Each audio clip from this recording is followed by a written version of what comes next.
जय श्री राम दोस्तों। तो आज की वीडियो में प्रेमानंद जी महाराज से जानेंगे कि मोहिनी एकादशी कब है, इसका शुभ मुहूर्त और पूजा का सही विधि क्या है। तो वीडियो को पूरा देखना और वीडियो अच्छा लगे तो लाइक और चैनल को सब्सक्राइब कर देना, क्योंकि ऐसे वीडियो हमारे चैनल पर आपको मिलता रहेगा। तो चलिए वीडियो को शुरुआत करते हैं। वैशाख मास के इस पावन समय में आप सभी को शुक्ल पक्ष की मोहिनी एकादशी की हार्दिक शुभकामनाएं। लेकिन क्या आप जानते हैं, ये एकादशी सिर्फ एक व्रत नहीं है, बल्कि पापों से मुक्ति और जीवन को बदल देने वाला एक दिव्य अवसर है। आज हम जानेंगे मोहिनी एकादशी का व्रत किस दिन रखा जाएगा, इसकी सही विधि क्या है, कौन से नियमों का पालन जरूरी है, और सबसे महत्वपूर्ण, इस व्रत को करने से आपको कौन सा अद्भुत पुण्य फल प्राप्त होता है। सनातन धर्म में एकादशी को स्वयं भगवान विष्णु का प्रिय दिन माना गया है। और जब बात आती है मोहिनी एकादशी की, तो इसका महत्व और भी बढ़ जाता है। कहते हैं इसी दिन भगवान विष्णु ने मोहिनी रूप धारण करके देवताओं को अमृत पिलाया था। यही कारण है कि एकादशी मोह, माया, पाप और दुखों से मुक्ति दिलाने वाली मानी जाती है। अब सवाल आता है, इस वर्ष मोहिनी एकादशी का व्रत किस दिन रखा जाएगा। आने वाली एकादशी वैशाख मास के शुक्ल पक्ष की जो एकादशी होती है, स्वयं मोहिनी एकादशी कहा जाता है, जिसका नाम है मोहिनी एकादशी। यह मनुष्य के सभी पातकों का नाश करने वाली है। जिस प्रकार से पिछली एकादशी पर आपने देखा कि एकादशी के जो नियम थे वह दशमी तिथि से आरंभ हो रहे थे। कुछ महत्वपूर्ण नियम थे और अनिवार्य उनका पालन दशमी तिथि से होना था। वैसे ही प्रत्येक एकादशी के कुछ ना कुछ अलग नियम होते हैं। इसलिए हमें प्रत्येक एकादशी के विषय में ध्यान से जानकारी प्राप्त करनी चाहिए कि कोई त्रुटि हमसे ना हो। तो मोहिनी एकादशी जो है, इसके विषय में भगवान श्री कृष्ण महाराज युधिष्ठिर से कहते हैं कि हे युधिष्ठिर, यह एकादशी मनुष्य के सभी पातकों को नाश करने वाली है। वो कहते हैं कि इसकी महिमा को एक बार वशिष्ठ जी ने रामचंद्र जी से कहा था। भगवान रामचंद्र जी ने जब पूछा कि हे वशिष्ठ जी, हे गुरुदेव, कोई ऐसा व्रत बताएं जिसके करने से समस्त पाप नष्ट हो जाए और सभी दुखों का नाश हो जाए। मैंने सीता जी के वियोग में बहुत से दुख भोगे हैं, अतः आप कोई व्रत बतलाइए। भगवान रामचंद्र के निवेदन करने पर यह व्रत ऋषि वशिष्ठ के द्वारा बतलाया गया था। उन्होंने कहा कि हे राम, वैशाख मास में जो एकादशी आती है, जिसका नाम मोहिनी एकादशी है, इस एकादशी का व्रत करने से मनुष्य सब पापों तथा दुखों से छूटकर मोहजाल से मुक्त हो जाता है। अतः यह व्रत दुखी मनुष्यों को अवश्य करना चाहिए। इससे मनुष्य के सब पाप और दुख नष्ट हो जाते हैं। ऋषि वशिष्ठ कहते हैं कि एक समय पर भद्रावती नामक एक नगरी पर देवतीमान नामक वंशी राजा था, और उसी की नगरी में एक धनपाल नामक वैश्य भी रहता था। बड़ा विष्णु भक्त था। तो उसने नगर में बहुत से भोजनालय बनवाए, प्याऊ बनवाए, कुआं, सरोवर, धर्मशाला आदि बहुत कुछ बनवाया था। और सड़कों पर आम, जामुन तथा नीम आदि के अनेकों वृक्ष भी लगवाए थे। उस वैश्य व्यापारी के 5 पुत्र थे। तो उसका जो 5वां पुत्र था, उसका नाम था दुष्ट बुद्धि। वो बड़ा पापी ही पाप कर्म किया करता था और अपने पिता के धन को नष्ट किया करता था।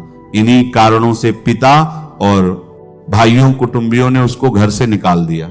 जब पिता ने निकाल दिया तो वो दर दर की ठोकरें खाने लगा, चोरी चकारी करने लगा। इस अपराध में राजा के सैनिकों द्वारा उसे गिरफ्तार कर लिया गया। राजा ने जेल में डाल दिया, खूब यातनाएं दी। जब वो नहीं सुधरा तो उसको राजा ने राज्य से बाहर कर दिया। अब वो जंगल में रहने लगा, जंगल में मारकर खाने लगा, और वो एक शिकारी बन गया। एक बार शिकार का पीछा करते करते वो कौंडल्यची के आश्रम में पहुंचे गया। उस समय वैशाख का महीना चल रहा था और देव कृपा से कौंडल्यची गंगा स्नान करके आ रहे थे। उनके भीगे वस्त्रों के छींटे पड़ने से उसको कुछ सद्बुद्धि आ गई। वह मुनि को हाथ जोड़कर कहने लगा कि मैंने अपने जीवन में बहुत पाप किए, आप उन पापों से बिगान कर दिए, और उन पापों से बिगान कर दिए, आप उन पापों से बिगान कर दिए, आप उन पापों से बिगान कर दिए। छूटने का कोई साधारण और बिना धन का उपाय बतलाइए। उसने दीन वचन कहे तो ऋषि कहने लगे कि ध्यान देकर सुनो, तुम एकादशी का व्रत करो। इस एकादशी का नाम मोहिनी है और इससे तुम्हारे सब पाप नष्ट हो जाएंगे। मुनि के वचन सुनकर उसने ऋषि के द्वारा बताई गई विधि के अनुसार मोहिनी एकादशी का व्रत किया। सो हे राम, इस व्रत के प्रभाव से उसके सब पाप नष्ट हो गए और अंत में वह गरुड़ पर चढ़कर विष्णु लोक को गया। तो भगवान श्री कृष्ण कहते हैं कि हे युधिष्ठिर, यह एकादशी मनुष्य को परम गति दिलाने वाली और उसकी मनोकामनाओं को पूर्ण करने वाली है। इसी से यह व्रत किया जाने लगा। यह व्रत भगवान रामचंद्र के भी ऋषि वशिष्ठ के बताए जाने पर किया जाने लगा। इस दिन मनुष्य को व्रत करना चाहिए, भगवान नारायण की पूजा करनी चाहिए और अपने पितरों को तृप्त करना चाहिए, पितरों के निमित्त दान करना चाहिए और जल तर्पण करना चाहिए। यह इस एकादशी की महिमा है कि यह आपके सभी पापों का नाश करने वाली है और यह साधारण दिन नहीं होता। सामान्य दिन की तुलना में 1000 गुना अधिक पुण्य इस एकादशी पर किए जाने वाले पूजा पाठ, जपदान आदि का प्राप्त होता है। अब बात करते हैं इसके नियमों की। एकादशी के जो नियम हैं वो दशमी तिथि से ही आरंभ होते हैं। सभी एकादशी पर किसी पर ज्यादा नियम होते हैं, किसी पर कम नियम होते हैं। दशमी तिथि एकादशी को व्रत और द्वादशी को पारण, इस प्रकार से यह जो एकादशी का व्रत होता है यह त्रिदिवसीय विधान होता है। अब बात करें कि दशमी के नियम क्या रहेंगे। तो दशमी तिथि को ही कुछ वस्तुओं का त्याग करना है। प्रत्येक एकादशी पर कांसे की वस्तु का त्याग कहा गया है। कांसे का प्रयोग नहीं करना। कांसे के बर्तन में यदि आप भगवान को भोग लगाते हैं तो नहीं लगाना। आप स्वयं कुछ ग्रहण करते हैं, खाते पीते हैं तो ना खाना है ना पीना है। कांसे की वस्तु का प्रयोग पूर्णतः वर्जित है। एकादशी को भी नहीं और द्वादशी को भी नहीं। दशमी तिथि को शहद का परित्याग कहा गया है, शहद का प्रयोग नहीं होगा और द्वादशी को भी नहीं होगा। दशमी तिथि को मनुष्य को लहसुन, प्याज आदि का त्याग कर देना चाहिए। मदिरापान या मांसाहार नहीं करना चाहिए। अगर आप कोई भी एकादशी का व्रत करते हैं और मान लीजिए आप मांसाहारी हैं या मदिरापान भी करते हैं, क्योंकि ऐसे भी लोग हैं जो करते हैं इन सब का सेवन पर एकादशी भी करते हैं, तो आपको दशमी तिथि को उनका त्याग करना है। दशमी तिथि को हरे शाक की मनाई है, चने की मनाई है, चने के शाक की मनाई है। इस प्रकार इन नियमों का आपको पालन करना है। दशमी तिथि को जो भी माताएं बहनें सर धोती हैं, बाल धोती हैं, वह ध्यान दें कि व्रत वाले दिन अर्थात एकादशी के दिन और द्वादशी के दिन दोनों ही दिन सर नहीं धोया जाएगा, बाल नहीं धोए जाएंगे। तो बाल आपको दशमी तिथि को ही धो लेने चाहिए। कई बार दिन ऐसे आ जाते हैं कि उस दिन पर बाल धोए नहीं जाते तो भी आपको धोने चाहिए।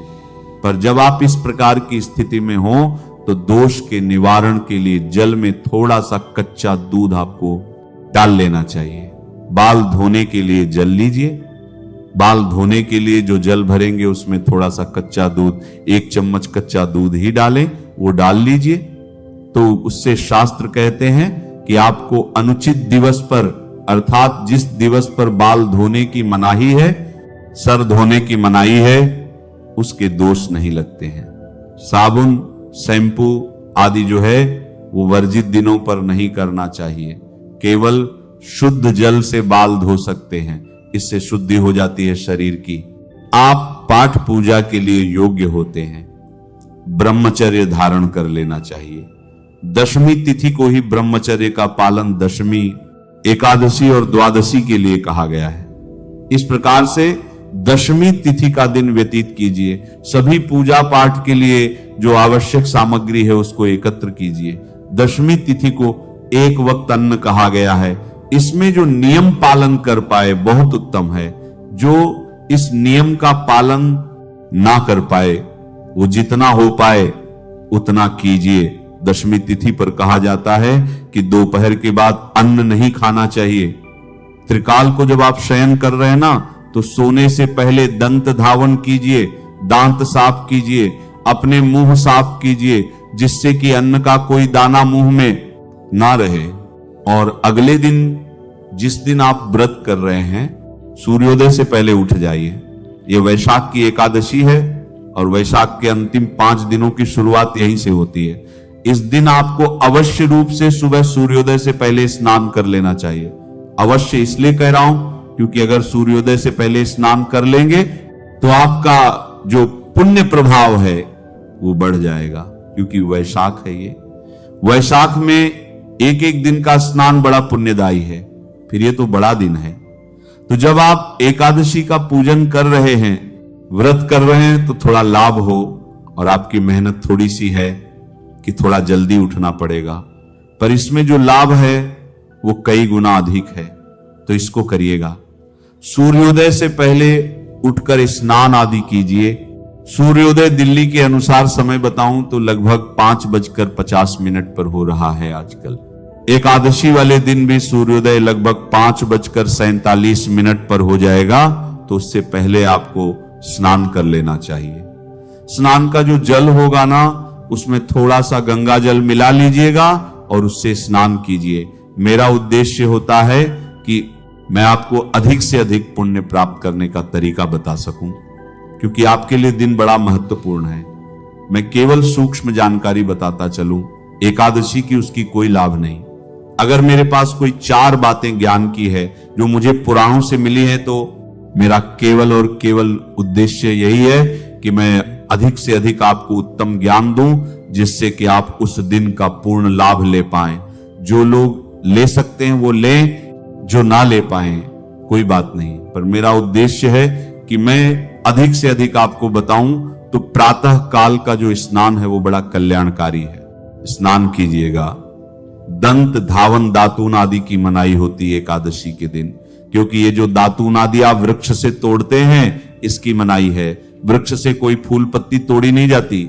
दूसरा, जो आप मंजन और टूथपेस्ट प्रयोग करते हैं ना, इससे आपका व्रत खंडित होता है, क्योंकि या तो इसमें केमिकल आता है या तो नमक आता है।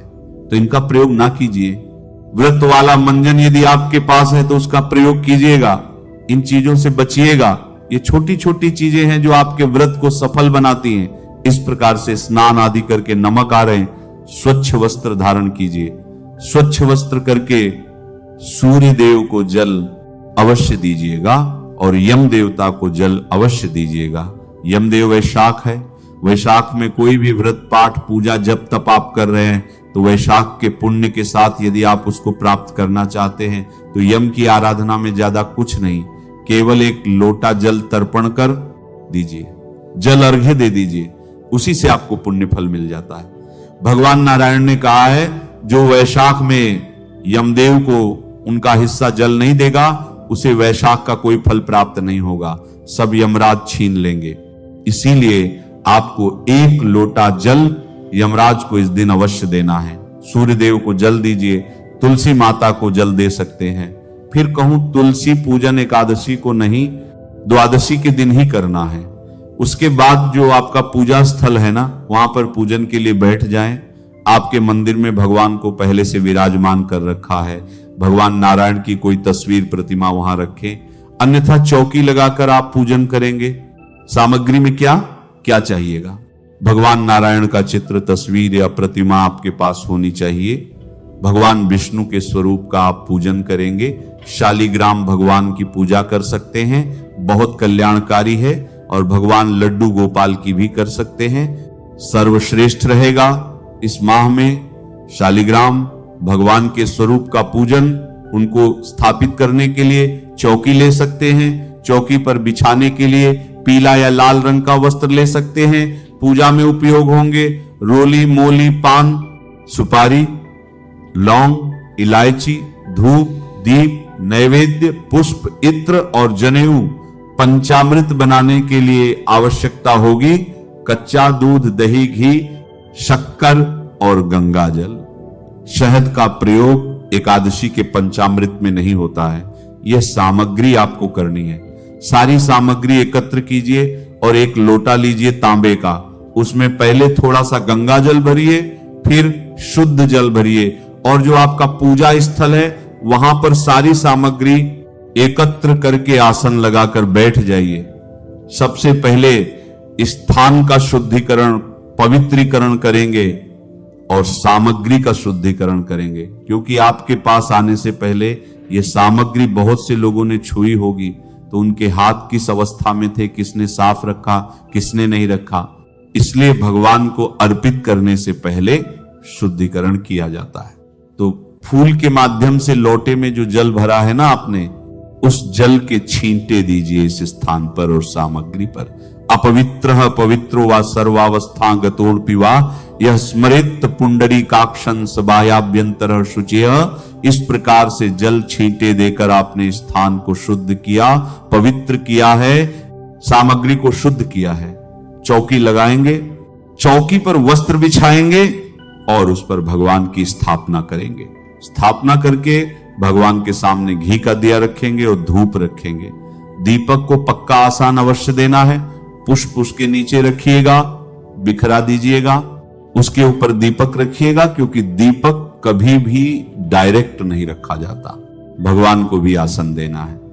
पूजा विधि मैं आपको अलग से वीडियो के माध्यम से बताऊंगा, यहां संक्षेप में बता दूं कैसे करना क्या है।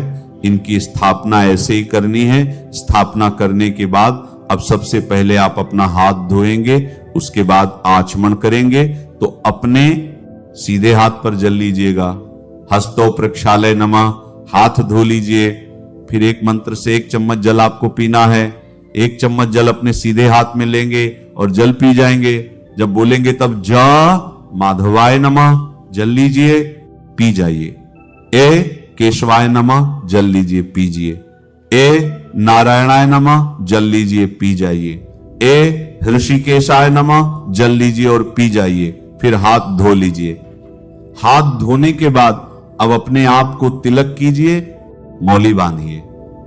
अगर आपके पारिवारिक जन भी आपके साथ बैठकर पूजन कर रहे हैं तो उन्हें भी तिलक कीजिए, मौली बांधिए।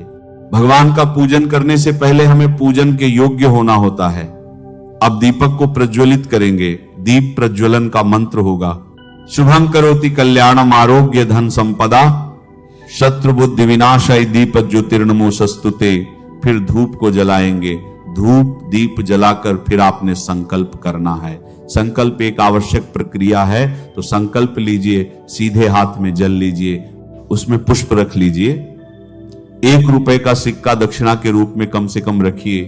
अधिक जो भी रखना चाहे वो रख सकते हैं। 3 बार बोलिए, जय श्री विष्णु, जय श्री विष्णु, जय श्री विष्णु। अपना नाम, अपना गोत्र, जिस स्थान पर बैठकर पूजन कर रहे हैं वहां का मकान नंबर, क्षेत्र का नाम, शहर का नाम, आयु, आरोग्यता, प्राप्ति, भगवान नारायण, एकादशी, श्री विष्णु, यह संकल्प भगवान के चरणों में अर्पित कर दीजिए। संकल्प करने के बाद भगवान की पूजा कीजिएगा। स्नान कराइए, भगवान को वस्त्र अर्पित कीजिए, जनेऊ अर्पित कीजिए, तिलक कीजिए, तिलक करके पुष्प अर्पित कीजिए, माला पहनाइए, धूप दिखाइए, दीप दिखाइए, भोग प्रसाद अर्पित कीजिए, नैवेद्य के रूप में फिर आचमन कराइए और तांबूल अर्पित करके दक्षिणा अर्पित कीजिए। हाथ जोड़कर नमस्कार कीजिए। तदुपरांत आपने एकादशी की कथा सुननी है और साथ में विष्णु सहस्त्रनाम का पाठ करना है या सुनना है और आरती करनी है। उसके बाद नियमानुसार दिन व्यतीत कीजिए। शयन काल को कीर्तन करना चाहिए। कीर्तन की महिमा बहुत अधिक है। कीर्तन पर कुछ विशेष पाठ और स्तोत्र हैं जिनको सुनकर आप लाभ ले सकते हैं, क्योंकि हर जगह कीर्तन नहीं होते, ना ही हर जगह मंदिर है। तो आप कीर्तन का लाभ कैसे लेंगे? रात्रि काल को जागरण करना चाहिए। जागरण में जो सुने जाने वाले पाठ स्तोत्र हैं, अगले दिन आपको सुबह उठकर पारण करना होगा।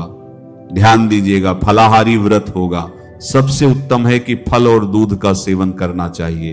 अन्न पूर्णतः वर्जित है। नमक का प्रयोग नहीं और मिर्च का प्रयोग नहीं।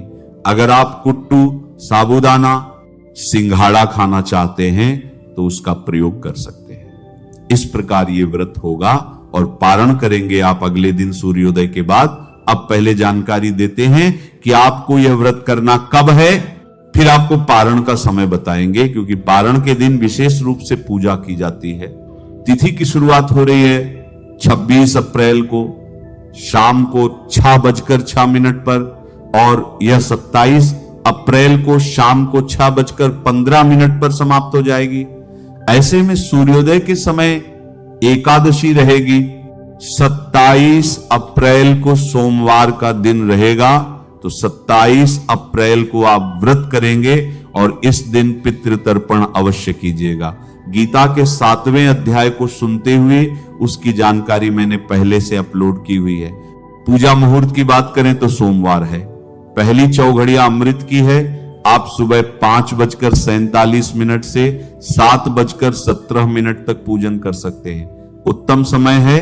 उसके बाद 7:50 से 8:12 तक पूजन कर सकते हैं, यह समय भी उत्तम रहेगा। भद्रा की बात करें, हाँ भद्रा है इस दिन, लेकिन ये जो भद्रा है इसका एकादशी पूजन पर कोई प्रभाव नहीं रहेगा। भद्रा का समय सुबह 6:10 से शाम 6:15 तक है। कोई भी भद्रा को लेकर अधिक वहम रखता हो तो आप सुबह 6:10 से पहले पूजन कर लीजिएगा। 5:47 से 6:10 के बीच में पूजन कर लीजिएगा, उत्तम रहेगा। पारण जो है वो 28 तारीख को किया जाएगा। पारण के लिए शुभ समय 9:50 से 11:15 तक है। अगर आप अधिक परेशान हैं कि अधिक भूखे ना रह पाए तो सूर्योदय के बाद भी पारण कर सकते हैं, पर उत्तम मुहूर्त जो रहेगा चौघड़िया के अनुसार वो सुबह 10 बजे के बाद है। नमः शिवाय। श्री महालक्ष्मी नमः। नमो भगवते वासुदेवाय। जय मां सरस्वती। जय श्री कृष्ण। राधे राधे।